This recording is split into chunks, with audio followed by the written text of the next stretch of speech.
இது என்ன தெரியுமா? ஆப்பிளா இல்லை ப்ளம்மா? இது இன்சுலின் இன்ஜெக்ஷன். நம்ம இந்த ப்ளம்முக்கு என்ன பண்ணுறோன்னு ஒரு இன்சுலின் இன்ஜெக்ஷன் போட்டுட்டு இந்த வீடியோக்கு கடைசியில் அது என்ன ஆகுதுன்னு உங்களுக்கு கரெக்டாக காமிச்சு தர போகிறேன். அதுக்கு முன்னாடி வீடியோ ஃபுல்லாக இருக்க பாருங்கள், ஓகேவா? இந்த உலகத்தில், தமிழ்நாட்டில் இல்லை, உலகத்தில் சுகருக்கும் ப்ரெஷருக்கும் மாத்திரை மட்டும் சாப்பிட்டதுனா இல்லை, யாருக்கா சரியா இருக்கா? நம்மகிட்ட ஒரு பெரிய மூட நம்பிக்கை இன்னைக்கு. ரைஸ் சாப்பிட்டதால தான் சுகருக்கு மாத்திரை போடுறோம், ரைஸ் சாப்பிட்டு இன்சுலின் போட்டுட்ருக்கோம், அப்படி தானே? நான் ஒரு கேள்வி கேட்குறேன், பதில் சொல்கிறீங்களா? வட இந்தியாவில் அவங்க ரைஸ் சாப்பிடவே மாட்டாங்களே, என்னைக்காவது ஒரு நாள் சாப்பிடுவாங்க. வட இந்தியாவில் எத்தனை பேர் சுகருக்கு மாத்திரை போடுறாங்க, எத்தனை பேர் இன்சுலின் போட்டுட்ருக்காங்க? கமெண்ட்ஸில் எழுதுங்க சார். நடைபயிற்சி மட்டும் பண்ணதால யாராவது சுகர் மாத்திரை நிறுத்தியிருக்காங்களா? இல்லை யாராவது இன்சுலின் நிறுத்திக்கிறாங்க நடைபயிற்சி மட்டும் பண்ணி? இல்லை யாராவது இந்த வெயிட்டை குறைச்சிருக்காங்களா? நல்லா கேட்டுவிடுங்க, சரியா? நல்லா கேட்டுவிடுங்க. 1 கிலோமீட்டர் நடைபயிற்சி பண்ணினா கூட 40லேருந்து 50 கேலரி மட்டும்தான் இருக்க முடியும்.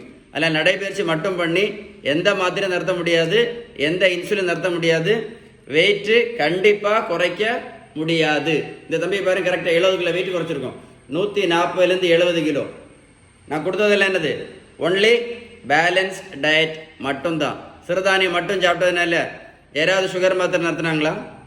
இல்லை யாராவது இன்சுலின் நடத்தியிருக்காங்களா சிறுதானியம் மட்டும் சாப்பிட்டு? சொல்லுங்க.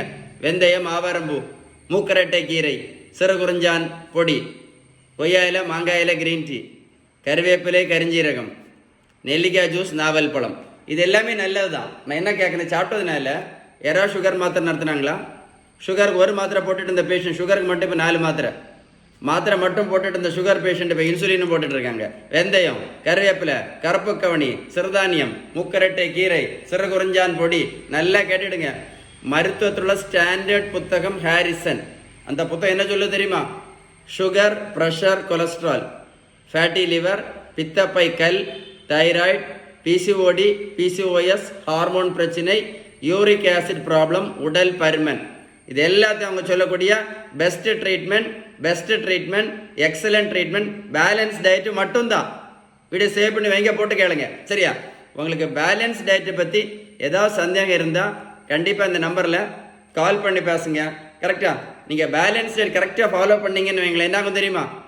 சுகர் மாத்திரை, இன்சுலின் இல்லாமல், எப்படி இல்லாமல் இன்னும் 50 வருஷம் சந்தோஷமாக, நிம்மதியாக, ஆரோக்கியமாக வாழ முடியும் அப்படின்னு யார் சொல்லுது? ஹாரிசன் புத்தகம் தெளிவாக சொல்லுது. புத்தகம் தான் சொல்லுது, ரெமிஷன் இஸ் பாசிபிள். நீங்கள் பேலன்ஸ் கரெக்டாக ஃபாலோ பண்ணீங்கன்னா சுகர் மாத்திரை, இன்சுலினும் நிரந்தரமாக நிறுத்த முடியும். அதுக்கு பேர் தான் ரெமிஷன். வீடியோ உங்கள் ஃப்ரெண்ட்ஸுக்கு ஷேர் பண்ணி கொடுங்க, சேவ் பண்ணி வைங்க. நிறைய பேருக்கு யூஸ்ஃபுல்லாக இருக்கும். கண்டிப்பாக ஷேர் பண்ணி கொடுங்க, ஓகேவா?